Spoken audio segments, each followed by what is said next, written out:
Welcome. This is Map Marketing and I am your host, Rachel Klaver. I love helping small business owners become more confident and more capable with their marketing. So this podcast is all here to help you do just that. It's me and the help of some great guests helping you learn new skills, new strategies and ideas.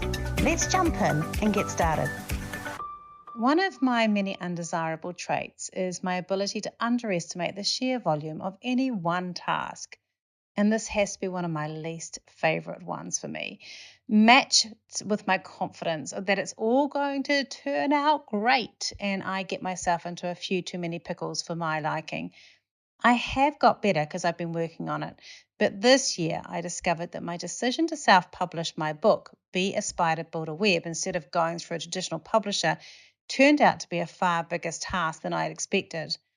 Not only did I have to write the thing, but then I had to work out how to get it ready for publishing and then work out how to market it. And yes, I'm a marketing strategist and I've had lots of books published before, but marketing a book is working in a particular subset of marketing. And my last book was published in 2008. I'm old. And that was with Penguin, who did all the heavy lifting, both on the publishing and publicity front. And I totally underestimated all the work they did. I will be honest. After getting help with the publishing side, I used digital strategies, Martin Taylor, who was fantastic. I felt I could manage the launch until all too late I realized I was wrong. Please learn from me, people. Please learn from me.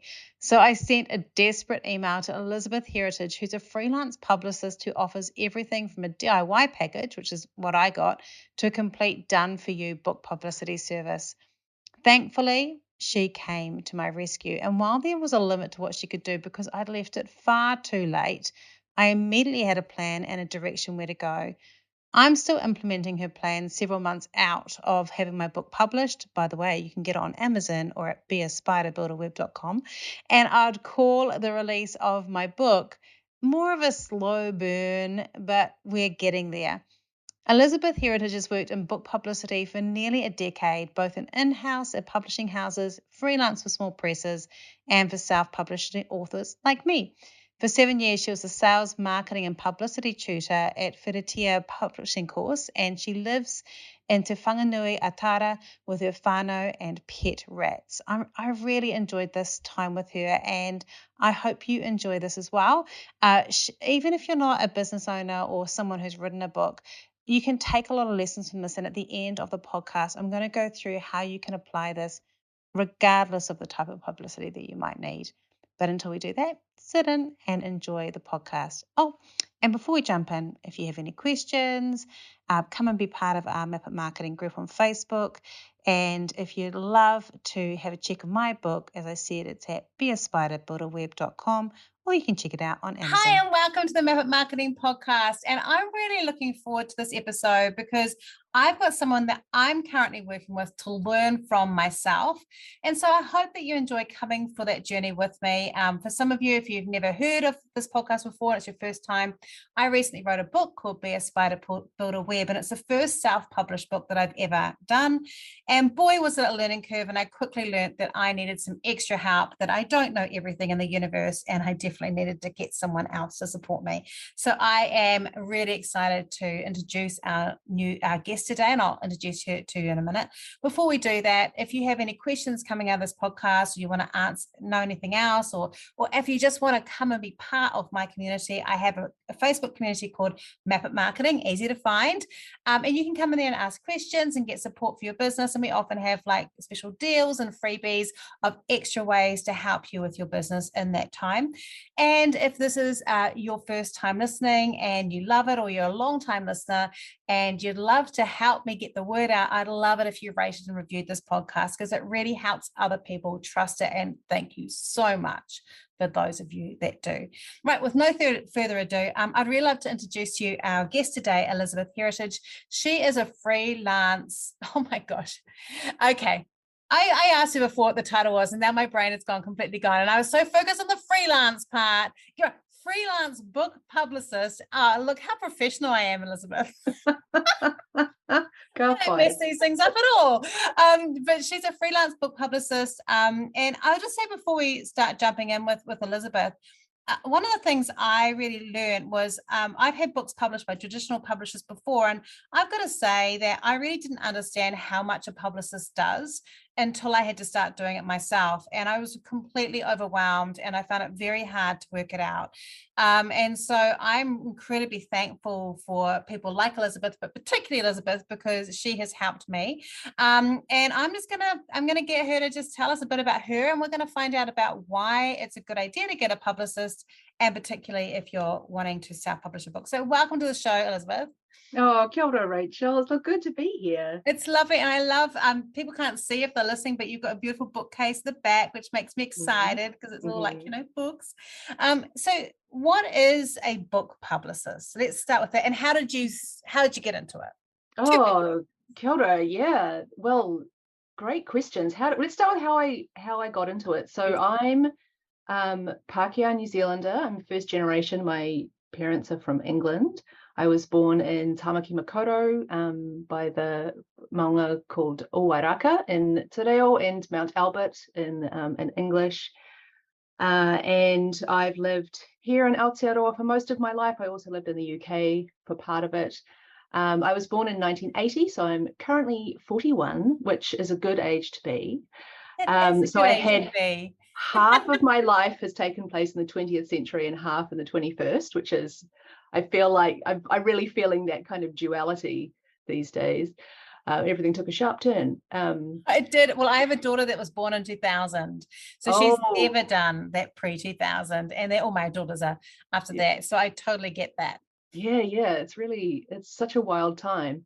And I have had lots of different jobs in my life. I started off as a library assistant, and just props to all librarians.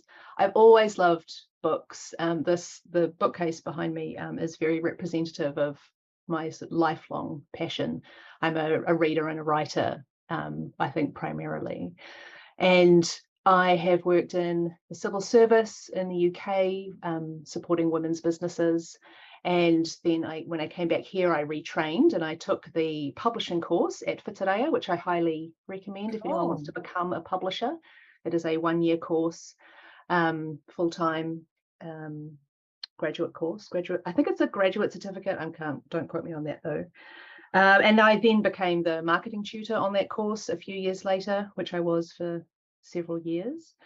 And that was where because I went into it thinking I wanted to be an editor, as nearly everyone who takes that course does. And that's when I realized that actually publicity was fascinating and really fun, and I was really good at it and I loved it, which every year there's like a minority of students that discover that. Most of them become editors, but some of them are like, yeah, marketing is awesome. And I was one of those people. And since I took that course 10 years ago, I have been a freelancer in Te Ao Pukapuka, the world of books, the kind of literary circles, the publishing industry, book sales, all that kind of stuff. I've worked for lots of different organisations within Te Ao Pukapuka, including Booksellers New Zealand, which is the trade association of independent booksellers. And notably for Te Papa Press for a while. That was really formative for me. I learned a lot, especially from Claire Murdoch and Odessa Owens and Hannah Newport-Watson, who were my colleagues there, who were incredibly generous with the expertise and time. And then I've just been mostly freelancing. So I've been working with small presses, with self-published authors, with publishing collectives, which is really interesting, with writers groups. Doing publicity for things like sometimes for writers' festivals, sometimes for our book, sometimes for a series of books, sometimes for an author. I have some clients that come to me every time they have a book out and I give them a bit of a push. I have some clients who want me to focus on raising their profile as an author. So to get to your second question of what does a publicist do, mostly what we do is organize, in terms of book publicity specifically, we organize book reviews, interviews with the author, features on the author. My focus is mainstream media in Aotearoa. Book publicists often will run events, although that's not personally something I do, or pitch authors to literary festivals, which is something I do. There are quite a lot more literary festivals here in Aotearoa than you might be aware of. Obviously, really? Auckland Writers Festival is the biggie, but Yeah. all the major cities have one, and you would also be surprised how many small towns have their own literary festivals. That's interesting. Yeah. And obviously, with COVID, it's been a wee bit of a downer in terms of in-person events. But they are reviving. They are coming back. Yeah, The quite young, magical too. Like I wrote my last book in 2009, which was with Penguin, was on internet dating. And so that one was far more marketable for things like literary events because it was funny and it was stories.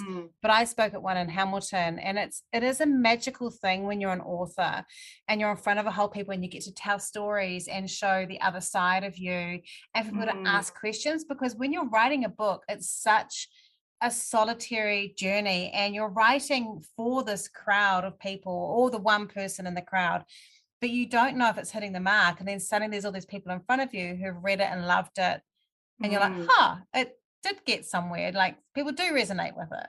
Yes, literary festivals are wonderful, and I definitely recommend, even if you are not, on the stage, I definitely recommend being in the audience, and just Google, even if, as I say, even if you live in a smaller town or in a rural area, just Google for like the name of your region and literary festivals, because you might be surprised that there's some coming up, and please just go to all of them. Especially go to the events with authors you've never heard of who turn out to be local authors. There's just always these real gems. Yeah. And I think people don't often understand, and we'll talk, obviously this is more about what I do in terms of that you're helping support that. People often don't understand that how much work goes into writing a book. Like my one's around, I think it's around 60,000 words. And I'm quite a quick writer, but that still took me a couple of years of thinking about, and then a year to write around other stuff. And then you have to re-edit it and you have to come back again. And I find that very annoying because I don't like that side, and come back and check things and make sure things are fine. And then you've got the layout, and then you've got the cover design, you've got all these other things that a publishing house will just often like, I know, I had this beautiful photographic book that I did with Penguin years ago, and I literally just gave the manuscript. It comes back in this beautiful proof with the cover done, and they give you some options, but the photos are laid out, and you're just having to like beautifully just go through and check it. And you're like, well, it's already gone through 3 editors, You don't, when you're self-published, all of that is your job. Yes. Which is a shock to the system. Yes, it really can be. And one of the things that I see authors struggling with is getting up the momentum to do the publicity, because they're exhausted from the entire writing, editorial, design, production, sales process. And that is the mistake I made. Yes. Because I was like, because I also had this kind of, I've done lots of freelance writing and things. So I was like, I've got contacts. And I was talking about this with another friend who's also an author. She's actually on my podcast this week. She now has a completely different business. But I said to her, it's really weird because she and I have got quite good contacts, but neither of us like actually approaching our contacts for our own book, which is a really interesting thing. Yes. And I took that's something I come across a lot. And often one of the things that I say to authors is that just having someone else say, hey, this book is coming out and I think it's going to be really good, can make a world of difference. Because I think as Kiwis, and also often as women, we're very reluctant to say, I've done this thing, it's really good, it's worth your time, which sound like 3 really simple sentences, but it can take there can be a lot of emotional and psychological hurdles to get over before you can like write those in an email. So just having someone else on your team, like a publicist, who can like send out those emails and be like, this is great, it's coming up, here are all the details, can make a world of difference. Because I know there's also this thing, and I'm learning this as well. It was a conscious decision for me to go the self-publishing route. Like I probably could have pushed in and gone back traditional, but I did want to have this flexibility around timing. It's like when you go traditional publishing, you finish the book and then it might be 18 months before it comes out, for example. And I wanted it fast. But I'm coming against that when I go and pitch to like a podcast, because a lot of them will go, oh, we'll take any marketing books as long as it's not self-published. And you're like, but my book's damn good, And I've been managing myself to get around that by going, look, you have this role, but I'm going to back my book. So I'm going to send you a copy free of charge. and see if you like it. And if you do, and I'm backing myself, but that's really scary, you know. And I think this is the thing of why a publicist, and you know, and full disclosure, you know, with you, I got the DIY package, which means you give me some guidance and help, which has really helped, because I'm in marketing, I want to push against this and feel like learn from you from this as well. But I can really see why it's so important to get a publicist, because a book is such a huge part of our soul and our spirit when we write it, even if it's about something boring like marketing, you know, like it's not like I'm telling them my exciting life story. But although it's got that in there, but it's that thing of, it's very scary when people reject the book. It feels like a personal rejection. Yes. And one of the things that I talk about with a lot of clients who are self-publishing is trying to make a mental change from the emotional process of writing to the commercial process really important of publicity, and trying, even though it's really difficult, trying to separate yourself from the book a bit, because there will be some people who love you and I'm just not interested in your book at all, and there are some people who will adore your book and find it really fascinating and useful and couldn't give two hoots about you as a person. And how rude. Yeah, I know, and it does feel like that. And being told, oh, I'm not interested in your book, can feel like, I think you're an awful person and a waste of space, but it isn't at all. They're two completely separate things. That's so fascinating, because I hadn't even considered that, and now I'm like torturously thinking about it. But it's so true. I think the other thing is really funny is like I'm really slack at reviewing other people's books. But now that I've got my own book, if someone buys it and they're not reviewing it, I'm like, why are you not reviewing this book? And those reviews are so important for other people to trust it. And so I am now starting to retrospectively go and review other people's books, because I've actually learned now, like I've learned that if my book's on Mighty Ape, and I know that no one knows really who I am. But if there were 5 reviews that go, this book was amazing on Mighty Ape, it means that other people are going to maybe take a punt on it, or Amazon or Goodreads. Yeah, absolutely. And I think that's that key is actually like, you know, if you are buying a book from a independent author or someone who's small and they've done that and you did love it, reviewing is a very powerful thing to do. Yeah, and there's lots of different kinds of reviewing as well. So when I said before that I organize book reviews, I was talking more about formal written reviews that appear in, for example, literary journals or newspapers and magazines. The kind of reviews you're talking about are more kind of like customer feedback. And they're often, a star rating and maybe a few sentences. The reviews that I solicit and for authors tend to, like, for example, appear in maybe The Listener or Landfall, which is a major literary magazine, The Herald does a couple of book reviews in Canvas. Stuff runs some book reviews. There's an organization called the Coalition for Books that has a website called Kete, and they run more kind of in-depth book reviews.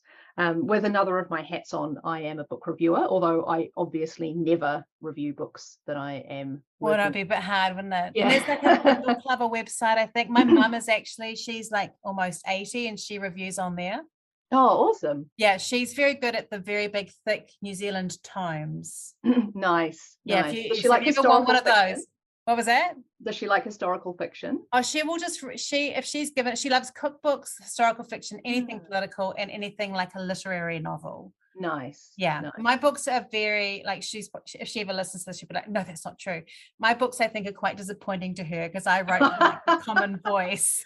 I mean, have we not all amongst us? Have we not all disappointed our mothers? My last book, they said they were going to, which was on dating, they were so upset about it that they said they might actually have to pretend I'm not their daughter.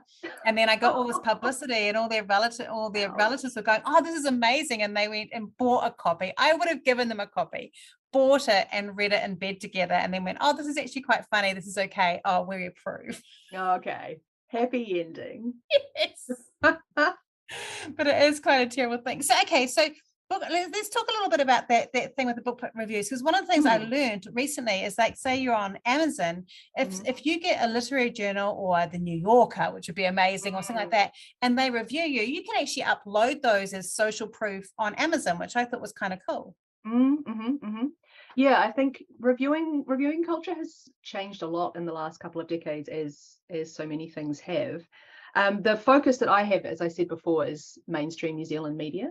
So I mostly focus on the process goes something like this. So the I will have a book and I will have talked with the author about what we think the book's target audience is, and then I will think, which magazines and newspapers and radio programs do I know who speak to that target audience, and then I'll have a little list, and then there will be an editor who commissions book reviews, and I will send a pitch to that editor, and pitch sounds like fancy jargon, but it's an email.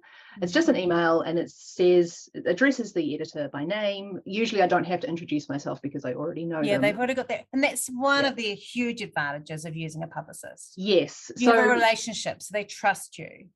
So they will open my emails. Yes, which is a huge thing. A big first step. I used to be a freelance writer, and I knew that there were editors that would open every single email because they knew me, and then going into a new magazine much harder because they didn't know who I was. Yes, very true.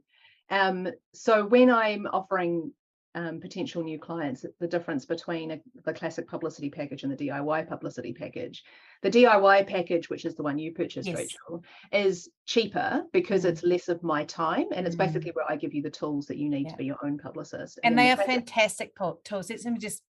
They are amazing tools. Oh, good. I was actually amazed at the depth of information that I got from you. And I'm just going to, I think that's one of the things that's really important with that DIY is that, you didn't really hold back on giving me a whole lot of stuff to help with that. And I think that that was a really cool thing for me to discover, and was pleasantly surprised by that. Oh, good. And you gave me structure, which as an ADHD person, I deeply appreciate. You gave me a spreadsheet, which I haven't been great at keeping up with, but the fact it's there is joy. I love spreadsheets. I think publicity, often people get the idea that it's like kind of glitzy and glamorous. And there are sort of parts of that can be really fun, like when you get to go to literary festivals and that kind of thing. But it's honestly mostly spreadsheets and emailing. Spreadsheets and emailing is mostly what it is. So the other thing I would say is, because I get a lot of people coming to me and they're like, oh, I don't know, like I'm interested in the DIY package, but I don't know whether I'm like a publicity person. And I'm like, do you enjoy nice, tidy spreadsheets? And can you email people? And they're like, well, yes, obviously. And I'm like, bingo, you can be a publicist. Like, you might not be able to do all of the stuff, but you've got the main things that you need. So I have two different ways of working, which is where the DIY stuff, where I give authors what they need to do their own publicity, or with some clients I take on the work of being their publicist, and which means that I do most of the work. So getting reviews, I will pitch it to an editor. Usually I will have built up a relationship with that editor, and then I will say, here's what the book is, here's why I think it's a good fit for you, would you like to review it? They will say yes or no. They will find a reviewer, send the books out. Usually several weeks, sometimes several months goes by before the review actually eventuates, because reviewing takes a long time, because the reviewer has to read the book. Sometimes they read it twice, like really get into it. They have to formulate their thoughts, and then drafting, redrafting, and then it comes out. And once it's out, the author can do lots of different things with it. Obviously you can promote it yourself through your own networks, but as you say, you can also link it to where the book is for sale. And then the other thing that it gives you is a route to go back in with your next book, because then you can go back and say, your reviewer enjoyed my first book, here's the next one. Because I think, like, one of the other things I think people don't know, it is that not just that length of time to review. So newspapers have a fast cycle, but when I was writing for magazines, we're writing 6 to 9 months in advance. Oh, at least. And that's one of the things I think with self-publishing, it's quite hard, because one of the benefits of traditional publishing is that it does take 18 months, but they're sending out review copies maybe 8 or 9 months before it's even out. So we see this huge wave of publicity. But with self-published like me, who leave it right to the last minute and then go, oh my gosh, my book's coming out in 6 weeks' time and I forgot to organize publicity and I'm feeling overwhelmed. I need some help. Elizabeth, help me, please. I know that mine is going to be this weird kind of sporadic up and down thing, because the energy, if you don't have your own publicist, like using you like that, the energy to push that out, plus be patient enough to wait for that process and know which ones to attack, when so they all come out at the right time. That's a hard thing. Yes, especially if you haven't done it before and you don't know any of the editors involved and you don't know any of the lead times involved. And a lot of my job is basically keeping track of when the different journalists will want to hear about the different books. So like when, if a magazine is quarterly, when are they thinking about, which books they're going to review? If a magazine is monthly, when are they thinking about which books they're going to review? And then on the other hand, you have obviously all the digital media like the spin-off, or you have, RNZ, they have hours and hours of content every day. But even with those much faster media, reviews still take a long time to come through because, as I say, the process that the reviewer goes through does take time. And some of this stuff is free. Like, obviously, like, if you're in the listener and you send a book, they're not going to charge you. But for some of that radio stuff, sometimes they will come back. Does this happen to you, or is it just going to happen to me because it's me? Are they, or others, sometimes they will come back and go, hey, look, we're happy to have her on, but it's this amount of money, or things like that. Does that happen? Or I don't tend to pitch to those kinds of places because in my experience, those kinds of places are often like, you'll check out their socials and they'll have like apparently really good numbers, like super high follower counts. But then you look at their tweets and you see that the engagement is really low. And it's like, oh, I wonder how many of their followers are actually bots. Yeah, or even just that they're not providing enough value enough. Yeah, that they're not getting that kind of, they're just sending out these proclamations all the time. Yeah, they're just constantly shouting without actually conversing. So I tend to focus on, as I was saying, more sort of mainstream media places and more sort of well-respected podcasts and international podcasts as well. So in terms of money changing hands, obviously I work for money. And it'll usually be the author who is paying me. Sometimes it'll be the publisher, sometimes it'll be the publishing house, sometimes it'll be the collective. But in the process of publicity, usually no money changes hands. So I'm not paying the listener to run a review. They're not paying me to tell them about books.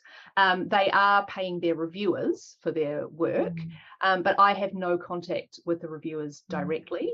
The books editor, who is currently Mark Broach, he will choose the reviewer, and then the listener will pay them, and so that the reviewer is not obligated to me or to the author or to the publisher to say what they think we might like. They are obligated to the listener to write something interesting and useful. Because I do think that that's something that I've taught my clients about a lot, and then I forget myself because I just want to get my stuff out there. But I always talk about, if people are coming back to you and they ask you to pay, that's an advertorial, and it has a different tilt than an editorial. And it won't be as authentic, no matter how much you feel it is. Don't get caught up in paying for publicity spots like that. Yeah, and also don't get wowed by some of the stats that they can pull out as well.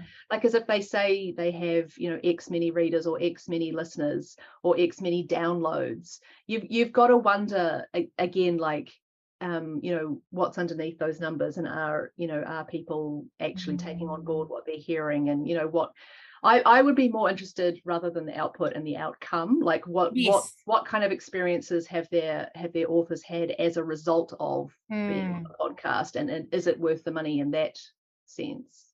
Because let's talk about podcasts, because it's really, podcasts and TikTok are two really interesting places for independent book authors, because TikTok, there's obviously book talk, and there's a big talk about that. I find it quite tricky because my book's non-fiction, and a lot of book talk is all about fiction books. So there's, it doesn't really fit me very well, but I know it works really well for non-fiction or for fiction authors. But in terms of podcasts, like, how long have you been using those? And do you find that they do make a really good impact on small publishing houses or authors? Yeah, it's interesting. They're sort of a relatively new way of making book publicity happen specifically. I do have some podcasts that I will pitch to regularly, and also obviously RNZ here at home. There are several programs that I will pitch to often. with authors. Book reviews. 9 to Noon does book reviews. In terms of impact, it's really difficult to say. And one of the things that I always tell potential clients before, they decide to work with me, is that I can't make any guarantees because I'm pitching, I'm not commissioning. So it's the final decision is up to other people. And also publicity is so kind of in terms of the relationship between publicity and sales, it's weirdly fluffy. Like you'd think that it would be quite direct. Like no, it's not. The sort of the mathematical sort of calculation is you get the coverage, people read it, and then they buy the book. And on one level, that seems very sort of commonsensical, but it actually isn't. And often, you'll get, because when I reflect on my own book buying behavior, often what will happen is I kind of have vaguely heard about a book several times, and I can't recall where. I just get this impression that maybe I would like it, and then I'm in a bookshop and I'm like drawn to the cover and I pick it up and I'm like, why have I heard of this? And I can't remember, and then I read the blurb and the first few pages, and then I might decide to buy it. And it's not that my brain has consciously gone, oh, remember I heard that interview with the author on Jesse Mulligan, or like, oh, remember I read that review in Kirkus or whatever it was. But it's just kind of all smushed together in my mind to leave a sort of vague positive impression.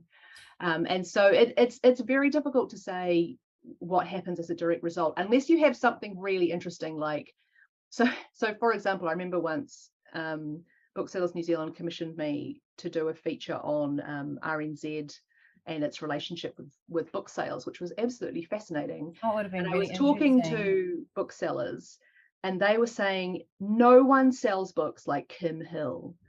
I mean, I was interviewed with Kim Hill my last book. She's, obviously a force of nature in her own right. But people will, and her program, of course, is on the weekend. And then people will come into bookshops on Monday and say, I want that book Kim was talking about.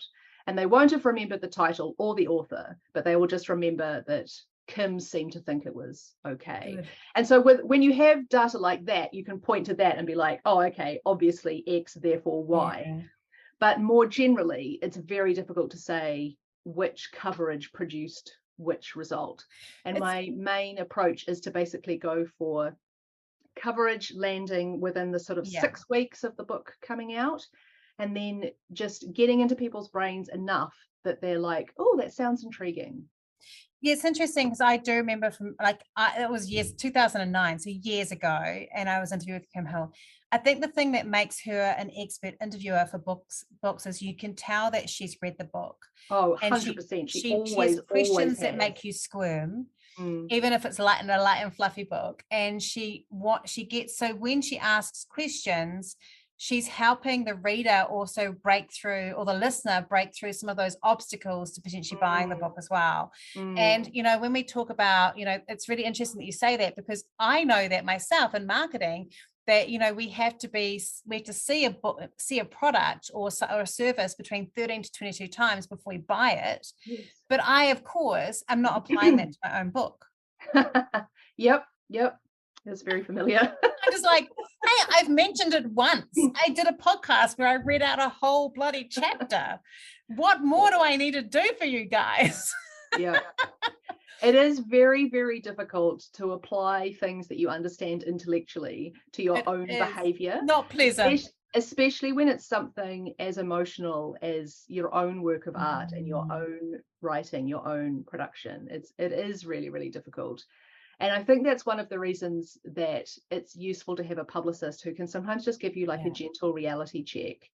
And one of the things that I do a lot with clients is try to manage expectations, because often, again, with the writing process, it can be so absorbing that it can almost give you little kind of blinkers. And because your book and your work has loomed so large in your own life for possibly years, you have trouble understanding that, because for you it's like a 360 kind of thing, and it's like right in front of your eyes, and like it's the first thing you think about in the morning and all that kind of stuff.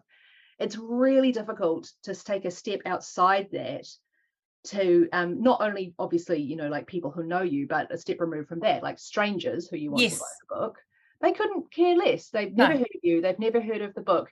And it's your job to, instead of say, why won't you buy it? I worked so hard. Which is not a good sales. That's all internal in me. I'm not saying any, and actually I've been really lucky. People have bought my book, you know. I had a goal for selling 100 copies and I've superseded that, you know. That was my goal, and I obviously want to do a lot more than that, but to get to that stage in that first month is actually, I'm happy. I felt like that was my first goal, you know. Nice. That's awesome. Yeah. And so one of the things that I help people do is figure out what's the hook. So what is it about this book that is so fascinating that you can just say, and again, like, is sort of like, which is one of the reasons it can be useful to have a publicist, but sort of say it quite unemotionally, like enthusiastically, but not with that kind of like, you carry my heart in your hands kind of energy, where you're just saying, this is what the book is, this is why I think you'll like it, you know, it comes out in this place on this date. Yeah. And one of the things I want to ask you, because it's really interesting. Like I knew I had to find a book publicist because I understood it's different from other publicists. I've worked in PR and publicity. But what are some of the differences between being a publicist and being a book publicist? So on the one hand, I don't know, because I've only ever been a book publicist. Fair enough. Although I can tell you that I feel like every time there's a character in a movie who is a publicist, they're always really glamorous, but also really morally vacant. And I'm always really offended. Have you ever noticed, like, the publicist is always the baddie? Anyway, that aside. They are. And they always want to destroy everyone. And they're always really mean about what people wear. Yeah, and they're always really manipulative, and they're always lying, like a lot. Yes. So it's not fair. You're portrayed in a very unfair way. It's okay. All marketers are thought of people as people who play with crayons. Yeah. So, you know, and I've had people say that to me, and I'm like, actually, my husband who works with me, that was one of the things he said when he joked, and I was just like, you make that joke again, and you will not be working in the same office as me. That's not happening.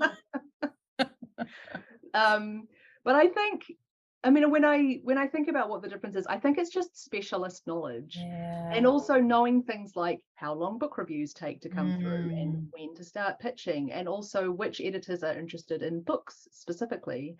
And I think being able to do book-specific market research as well, which is often one of my favorite parts of my job, because one of the things that I do when I'm taking on a new title is original market research. And again, market research sounds fancy, but it's basically just me Googling and asking around, which are the two things that I recommend everyone does. But not everyone can Google and know what to look for, whereas in that space of the time, you know, I used to think just Googling was the easiest thing in the world, but I've really learned that it is a skill that if you're honed in a particular space, you know which words to use. And I've got an example of that. I'm just holding this. It's called Eve's Journey, 1923, and it's written by Jill Brackenbury. Yeah. So this is a republication of the author's grandmother's diary. Love it.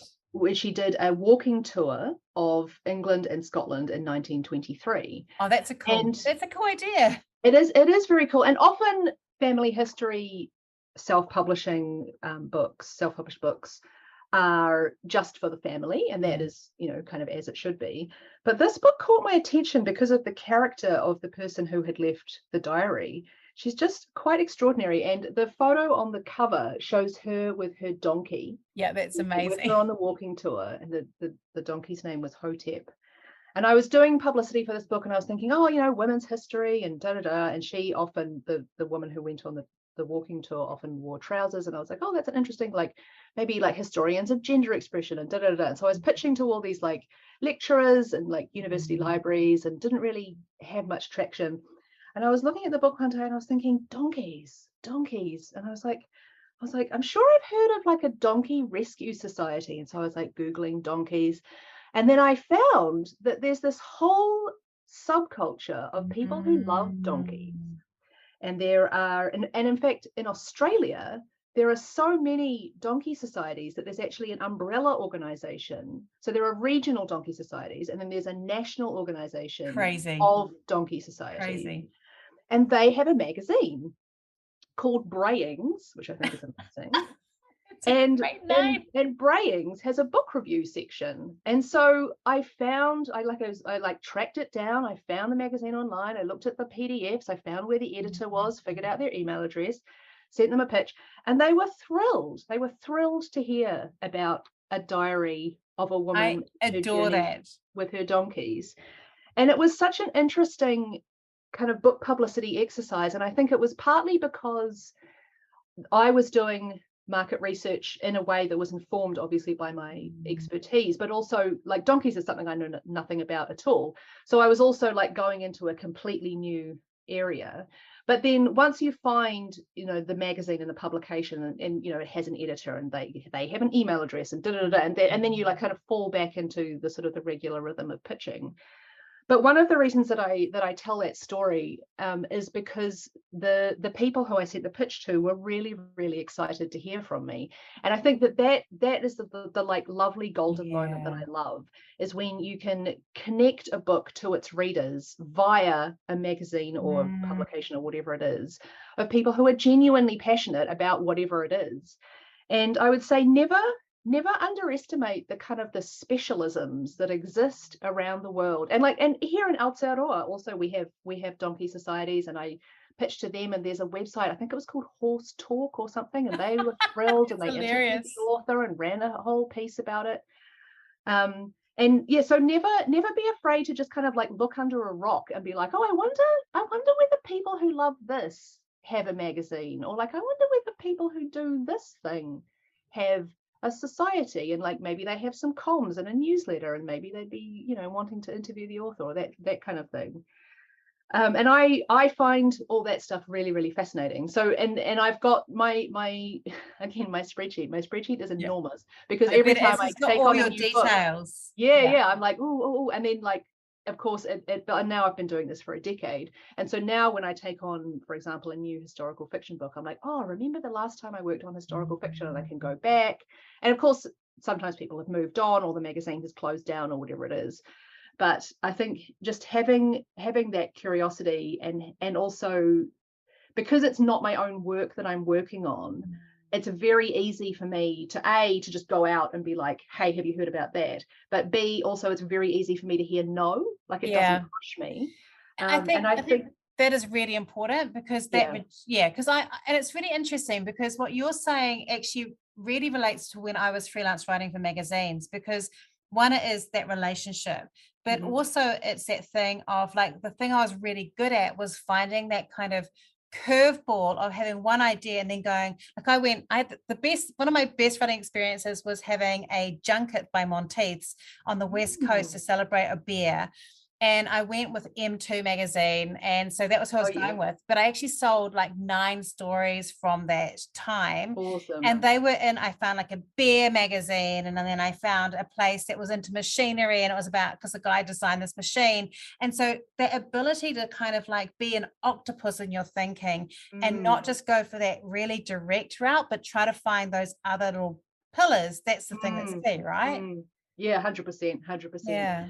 And I have, as I was saying before, I have different kind of service packages that I sell, and one of them is just called Full Throttle, and it's the most expensive one because it takes the most of my time. But it's basically when I do everything I can think of, and it like I did for Eve's journey, where like I try one thing and it's like, oh, I haven't got the response that I want. What about this other form? What about this other angle? What about this other hook? And just keeping on trying. Yeah. It's so important, I think, too. And this is something that I, even if you're listening to this and go, well, I'm not planning to write a book, and I think one of the things that I've really learned through the last few years is I don't tend to have like a regular business coach, but what I've really learned is that there are moments in my time and my learning when I'm trying to do something and break through into something new, where you have to get an expert on board like you coming and helping me. So that's that DIY side. To be honest, I was kind of tossing out between the two of them, and it was more because I was like, I can manage those contacts myself. And I am going to do it. It's a good self-development thing for me to go and actually talk to those people. But I think that, for anyone that's listening going, well, is this applicable to me? For me, the thing I want you to learn from it is that when you're stuck and you want to see progress in what you're doing, go find an expert in that space and pay them whatever they tell you they're worth. Because, you know, I certainly didn't go with you, well, I don't think I'm paying that amount of money, because your knowledge is, you're going to say, you saved me so much time and energy with your knowledge. But that's, you know, we should be paying people to help us with that. That helps us progress further and faster. Yep. I mean, I'm self-interestedly agreeing, but yes, I mean, I think about it like, you know, like when your sink leaks. Yes. And like with a really good plumber, it might take them 10 minutes. And there can be a temptation to say, oh, well, that should be really cheap then. But the thing is, the reason it takes them 10 minutes is because they have studied and they have, you know, they have learned and they have done this for years, and they have and they've taken one look at your sink and they have done an immediate risk assessment. They can see exactly what's gone on. They maybe tutu around with some things to find out whether it's problem A or problem B. They immediately see the problem and then they're able to fix it. And so it can feel a bit jarring when someone comes to your house and fixes something and they're like, that'll be $500, please. But actually, what you're purchasing is the combined kind of sum of all of their experience and knowledge, and you know, they've got the tools, which maybe each individual tool costs several $1,000s, and you know, but they've had them for years, that, you know, that kind of thing. And so I think recognizing that you don't know things and that you don't know what you don't know can be really useful. And I use that when I'm working with other experts as well, like when I'm working with book designers, or you know, when I'm working with editors. I'm just like, you know what, I know that I don't know this, I know that you know the shit out of this, so like, let me give you money and then you can give me this amazing stuff that I would never have, you know, imagined. And I actually haven't mentioned this, I don't think, in the podcast, but I want to do it. It's not about you directly, but the other thing I paid for is I worked with Martin Taylor from, I think it's called Digital Strategist, but he was my book distributor years ago for another book on reading. And he did all the self-publishing side for me. So he did all the layout, and then he gave me, again, like you, like this massive thing. So next time I go to do it, I have a choice. I can just go, I'll just pay him again to do the next book, which is already in my head. Or I might be able to use his material that he's given me to do it myself and pull in some admin people and stuff like that to do those things. But I think, you know, like those, like choosing to pay you and Martin was such a wise idea, because even though it means that you go, wow, you know, you spent all this time on this book, you're raving about selling 100 copies so far. That doesn't count e-copies, but you know, you're raving about that. A book isn't just it's never, it really, very rarely is a moneymaker, but it's a door for nonfiction. It's a door to open opportunities. It's a door to have a bit of social proof. It's a door to go, this is something that I've laid down in the sand.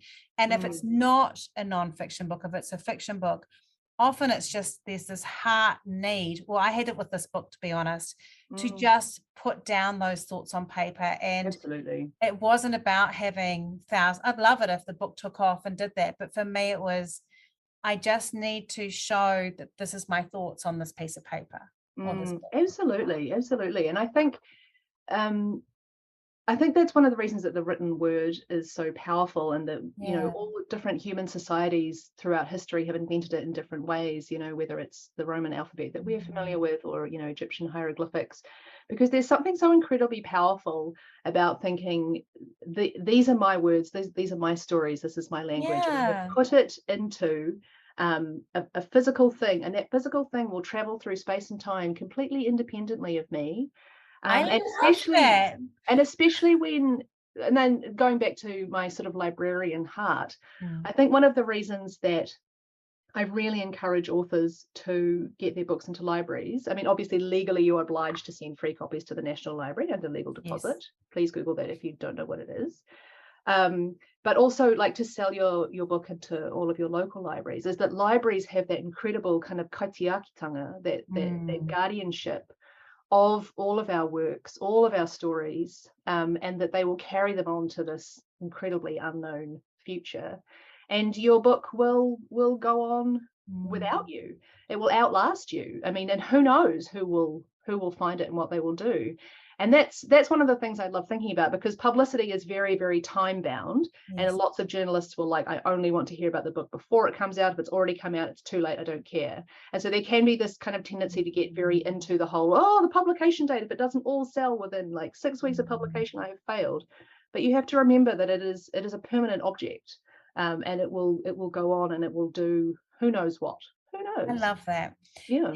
And I think, one of the things I do also think that if those are going, maybe I want to write a book, my biggest advice, I don't know if you'd agree, but is to become a big reader, because I think reading helps you work out your own meter, the way you talk. And I've been looking at your beautiful bookshelf the whole time, and I was really privileged to meet Margaret Mayhew before she died at her house. Oh, wow. And I went into her, she actually gave me a book. She gave me a book and I didn't ask her to sign it, which was the dumbest thing ever. But anyway, but her workspace where she lived, she had a bed somewhere else, but she lived and breathed in this room. It was just, every wall was covered in bookshelves and books. And I thought, here's this woman who has sold so many books from different things, and yet she voraciously reads. She was a librarian too, voraciously reads to get and spark. And it really reminded me that to write, you have to first read. Oh, 100%. And also, don't be afraid of thinking that you've read the wrong books or anything like that, because I do talk to some clients, and they're like, oh, I just read romance, and they kind of say it apologetically, and it's like, no, that's awesome. Read whatever brings you joy, like, because they're and like, if some people are like, oh, I was like standing in the shower and I just read the back of the shampoo bottle. It's like, yeah, it's because the words were there, and we're like drawn to words, and we're drawn to stories, and we're drawn to language and like communication, and just read things that bring you joy, read things that bring you comfort. If you feel like you're just reading the same thing over and over again, maybe take like half a step out and be like, oh, I wonder, what someone else would recommend. I also really encourage people to read book reviews. Yes. Like, well, I wonder why you would. Yeah. I mean, obviously, as a reviewer, I think book reviews are like the highest art form or whatever. I love reading book reviews. And figure out, where they can take you, like what, and don't feel that you just have to read like the hot new thing. Don't feel that you have to read all of the Booker long list or whatever. Just kind of like mosey through other people's bookshelves. Ask your friends what they've been reading, like give it a go. And also, don't be afraid to stop reading books if you aren't enjoying it, or if you just just really aren't feeling it, or if you're like struggling.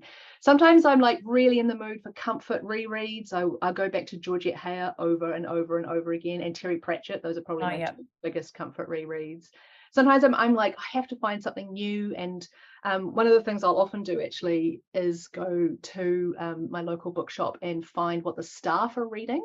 Yeah, because I like their little reviews. They'll tell you. It's like they have those mini handwritten reviews. Yes, I love the mini handwritten reviews. But it's like going to a restaurant when you ask the waitress, what's the best thing to have here, and they go, I don't eat the food. I'm like, I'm not touching anything here. But when they go, oh, I've got so many, they're my favorite, but I really think that you have to try like the cauliflower. You're like, well, I'm getting the cauliflower because you've told me everything's amazing, but that's your standout. And I think those reviews and it's that social proof. I've been totally thinking about doing a guerrilla thing of just putting my book in people's bookstores without them knowing it's there. People can take it to the thing about, I don't know if we've got this on the system. Where's this book coming? I think you will just confuse and irritate a lot of books. I know, I thought that too. I was like, it was a great idea for a moment. I was like, I've got enough contacts. I could probably send books all through New Zealand. But that's okay. It has been it's been a very humbling experience for me to realize that no one actually really cares about my book if it's self-published. That's been a really hard thing. Yeah, so the self-publishing thing is so interesting. So, and again, I've noticed a change in the last decade. Self-publishing used to be known contemptuously as vanity publishing, and it used to be assumed. I used to call it that. Yeah, we all did.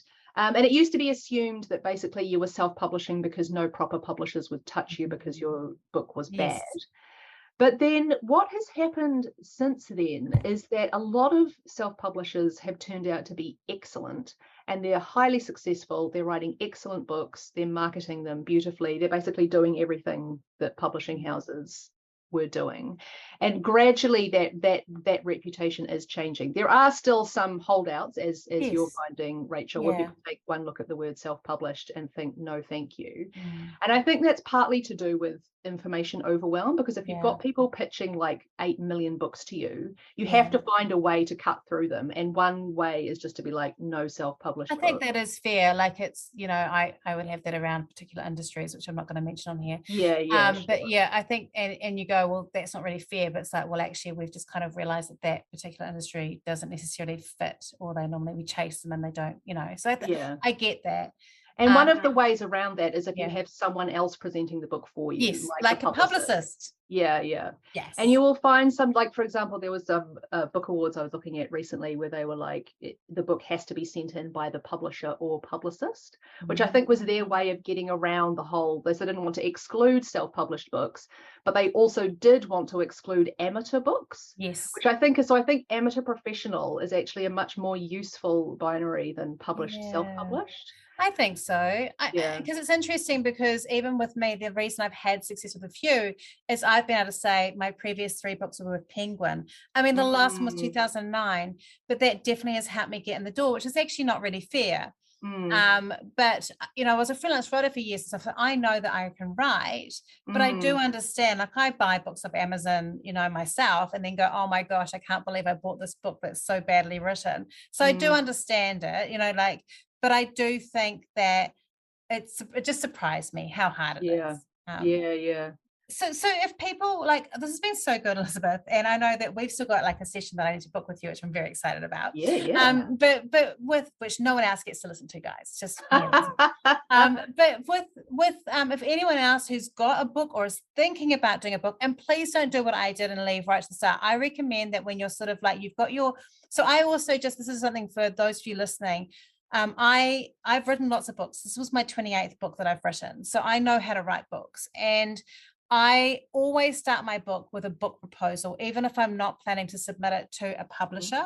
And the reason I do that is it makes me work out my target market. It makes me work out my key messaging. It makes me think about what other books are in my industry.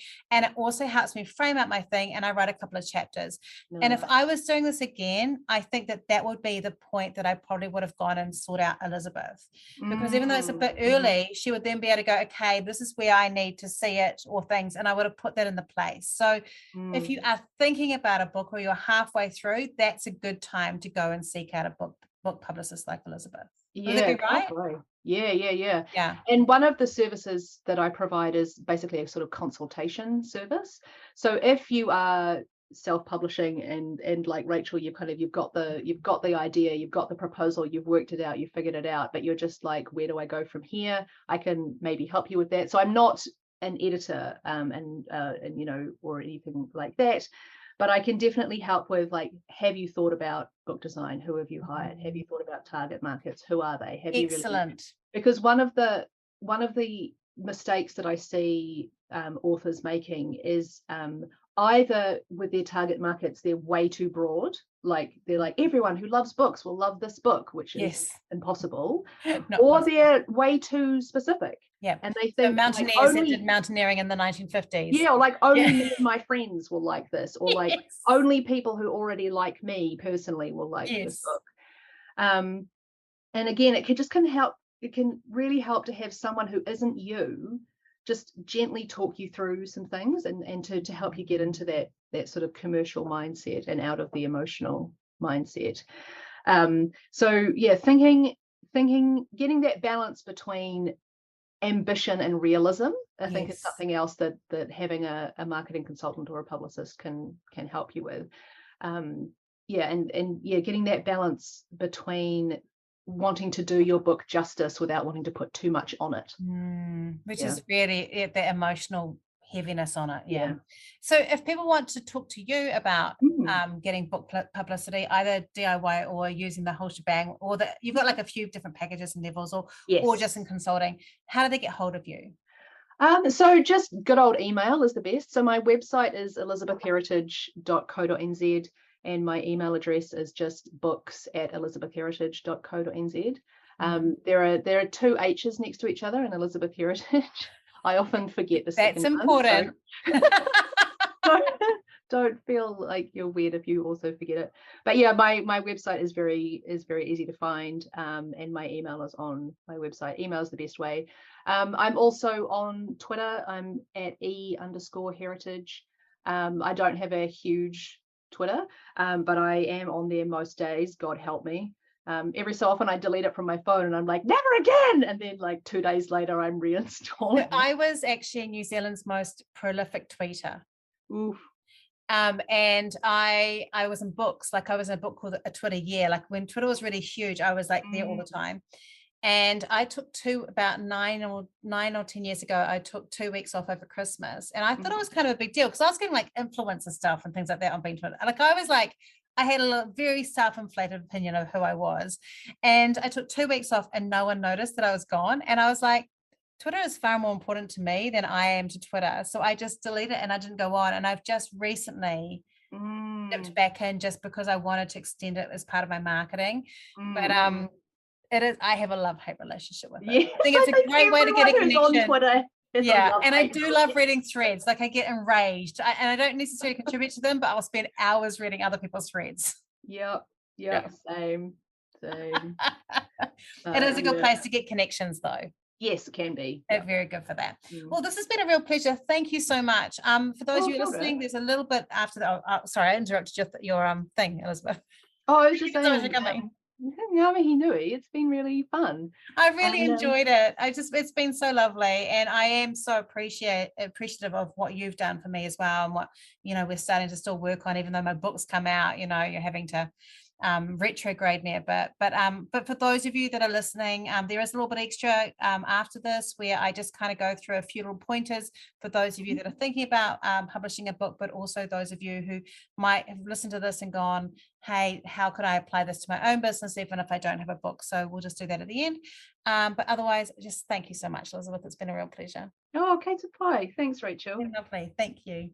Whether you are planning to publish a book or you have published one, or if you just know that your business needs to have more publicity, I want to talk to you about a few of the things that Elizabeth brought up during this podcast.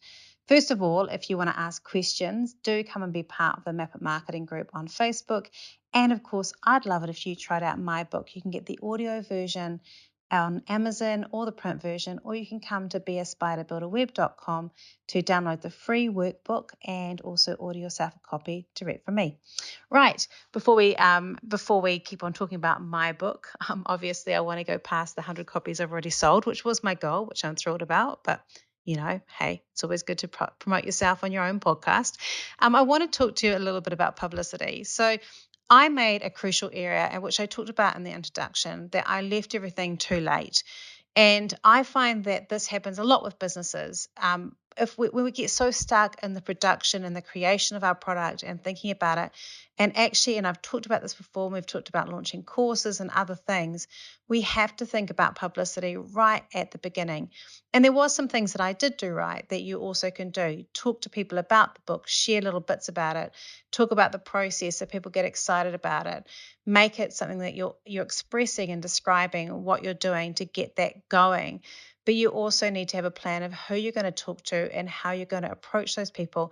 And often they have bigger lead times than you're prepared for. This is something that's really caught me out personally and has made things tricky for me. And I don't want you to go through that yourself. When I'm working on a strategy with someone for marketing generally, we take those things into account and talk about how to prepare for those things and get ready for them. The energy involved in a launch is often as big as the energy in creating the course or the book or the offer that you've got, sometimes even bigger. So be prepared for that. Think about the resource you might need. Think about whether you need someone like Elizabeth, who's a specialist in book publicity, or someone else who's a specialist in beauty or whatever the thing is that you've got that you're wanting to sell. If you're doing it yourself, make sure that you give yourself grace and time to put that effort in. I have struggled because I had surgery around the time my book came out. I'm trying to manage running our business, and I've got a family, like lots of you out there, all those balls juggling. And, at the moment I'm doing the lotto ticket hope. I'm hoping someone will read my book and share it, and then other people will buy it, which has been happening. But that's where I'm stuck. And I want to be honest about that. I rate my book and I love it, but I regret not putting that time into really investing in publicity early on. So I want you to feel that you can do that you can put that time in, because if you're putting all that effort into creating something you're totally proud of, you need to make sure that you also put effort into getting that publicity right too. I hope this has helped you. Have a great week. Next week, we have got me talking to you about something I haven't decided yet, but it probably won't be about my feelings about book publicity. We'll let that one slide. And I look forward to talking to you then. If you liked this and you'd like to check out some of our other episodes, you can go and have a listen. If you really loved the episode or the podcast, I'd love it if you rated and reviewed it. And if you're new to the show, welcome. It's been lovely to have you listening with me today. If you love what you heard today, be sure to hit subscribe. And if you loved this episode in particular, I'd love it if you shared it on social media. Remember to tag me in so I can say thank you. Have a great week, and we'll talk soon.